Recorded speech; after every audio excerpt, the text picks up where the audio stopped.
Sebenarnya gue tuh penasaran banget sama asal-usul nama pasir putih, karena pasir putih itu namanya pasir putih itu biasanya di laut, tapi ini di Depok ada nama tempat pasir putih.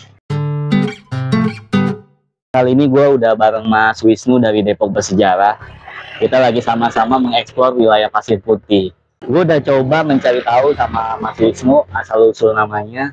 Tampaknya kita agak kesulitan gitu, dari dokumentasi sejarah tuh masih sulit untuk menemukan data. Satu-satunya data adalah nama pasir putih di tahun 18 awal, 1800 awal itu namanya pasir batu. Itu yang gue temuin di peta-peta lama. Nah, kita mengajukan suatu argumen kalau pasir putih itu dari sebuah bukit yang ada di belakang ini. Jadi di belakang kita ini ada bukit sampah, yang mana sebelum jadi pasir putih, maksud gue sebelum jadi bukit sampah, itu dulunya bukit kapur. Meskipun nggak tinggi-tinggi banget, tadi kita udah nanya-nanya warga.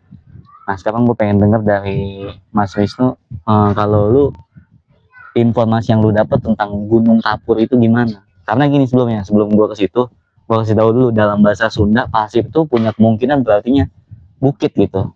Jadi kalau pasir putih dalam bahasa Sunda kemungkinan bukit putih. Bukit putih dugaan gue kapur, dan di sini memang ada bukit putih, bukit kapur yang ada di belakang kita ini. Hasil penemuan lu gimana, Mas? Oke, jadi berdasarkan kalau kita lihat di tahun peta 1901, di sini tuh belum terlihat adanya bahwa adanya bukit kapur ya. Tapi di tahun 1924 itu ada peta yang menunjukkan bahwa ada jalur lori dari stasiun Citayam itu menuju ke daerah Kampung Benda ini.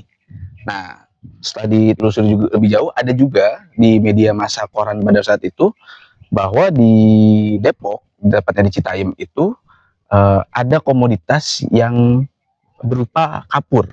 Di situ disebutkan Citayam Kalk atau kapur Citayam.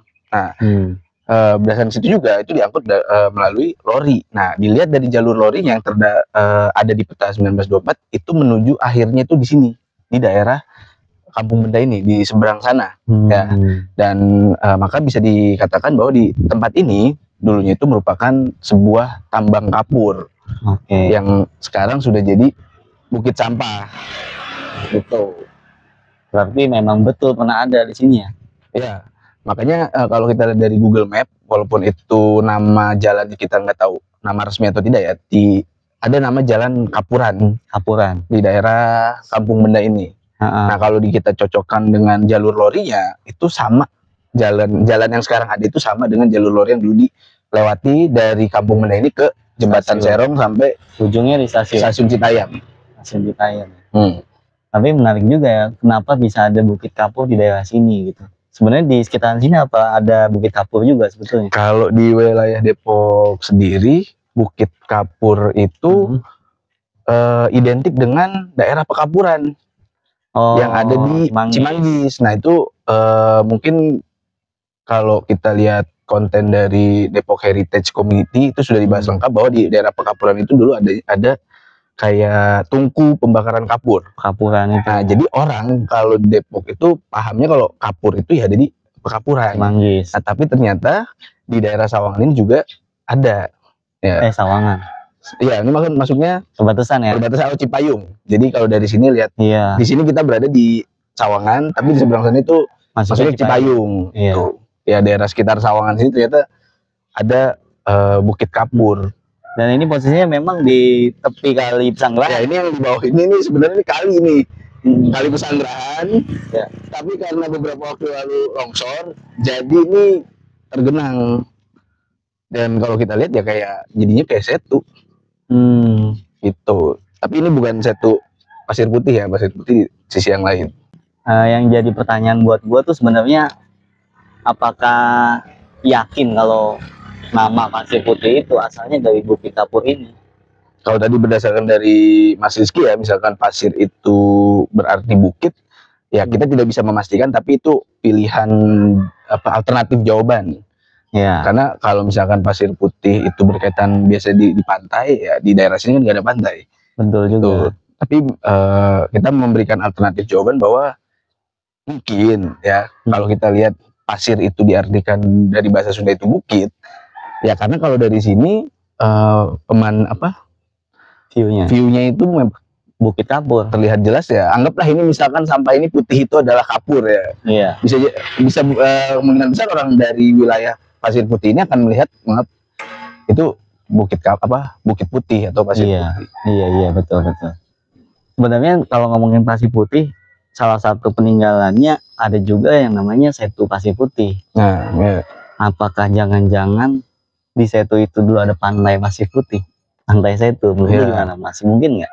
Kalau ngomong mungkin karena kalau danau sendiri kayak di Toba itu ada pantainya tuh. Iya. Walaupun nggak seputih kayak di Sawarna, cuma tetap Iya. ya lebih putih dibandingkan tanah gitu kan. Nah, Iya. di Danau Toba tuh ada, cuman Danau Toba kan besar ya. Iya. Berarti ada kemungkinan itu juga. Ada kemungkinan juga bisa. Cuma sebenarnya gue juga nggak yakin gitu, karena kalau kita lihat kontur tanahnya gitu di daerah Pasir Putih ini, itu kan tanah merah, bukan tanah, maksudnya bukan kawasan berpasir gitu. Ya itu yang harus di ini lebih lanjut ya, karena kita Iya. tidak ada kemampuan untuk mengecek lapisan tanah gitu kan. Dan memang nggak ada catatan itu kan. Nggak ada catatan. Tapi kalau nanti dari netizen ada yang punya catatan penelitian tentang lapisan tanah di daerah ini menunjukkan bahwa ada kemungkinan berpasir putih, ya itu bisa jadi juga penguat untuk jawaban yang menyatakan pasir putih itu dari pasir yang berwarna putih. Iya. Tuh. Tapi biasanya setahu gua kalau ada pasir atau batu itu dan putih itu biasanya kemungkinan kars. Karena jenis batuan apa lagi yang warnanya putih. Ya, itu juga menarik. Kalau ternyata nanti di bawah lapisan tanah pasir putih ini banyak Batunya kars ya. Tapi sampai sejauh ini belum ada ya. Belum ada. Lagi juga kalau biasanya batu kars itu air tanahnya pasti ada Susah ya.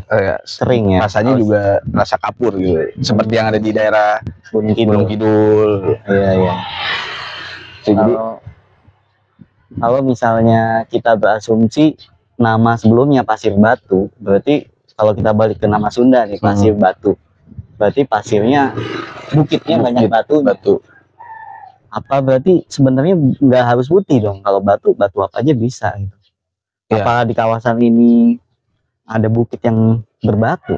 Atau mungkin gini, kalau pandangan saya, kalau misalkan batu Gunung Kapur itu belum diekskavasi atau digali, mungkin kan akan terlihatnya itu seperti batu karena pasti aja ya. ketutup lumut atau tumbuh-tumbuhan, dan itu akan terlihatnya mungkin seperti batu. Tapi kalau kita gali, baru kelihatan putihnya kan gitu. Iya. Nah, bisa jadi juga begitu. Jadi awalnya misalnya ngeliat, wah itu pasir batu, bukit batu gitu, karena dikira bongkahan batu besar, tapi pas ketika dideketin, digali, ternyata itu batu kapur. Oke. Nah ya gitu. Kenapa gua berasumsi kayak gini? Karena sebenarnya sampai sekarang pun nggak ada cerita masyarakat yang bisa menjelaskan terkait asal-usul nama Pasir Putih gitu. Boleh coba lu cari di Google atau di mana. Satu-satunya yang tersebar selama ini ya dari Setu Pasir Putih itu, katanya dulu berpasir putih katanya. Sedangkan kawasan ini sendiri tanahnya merah gitu. Satu-satunya tempat yang punya potensi warna putih ya ini doang yang kita lihat sekarang. Kalau sekarang kan katanya hitam ya, udah bukan putih lagi. Ya udah jadi warna-warni ini semuanya dari bukit. Jadi kalau pakai istilah bukit itu pasir, jadi pasir sampah. Gitu teman-teman. Ya udah gitu dulu aja. Nanti lagi kita akan cari tahu lagi tempat-tempat, nama-nama tempat yang lain. Oke. Sampai di sini aja dulu. Sampai jumpa. Assalamualaikum warahmatullahi wabarakatuh.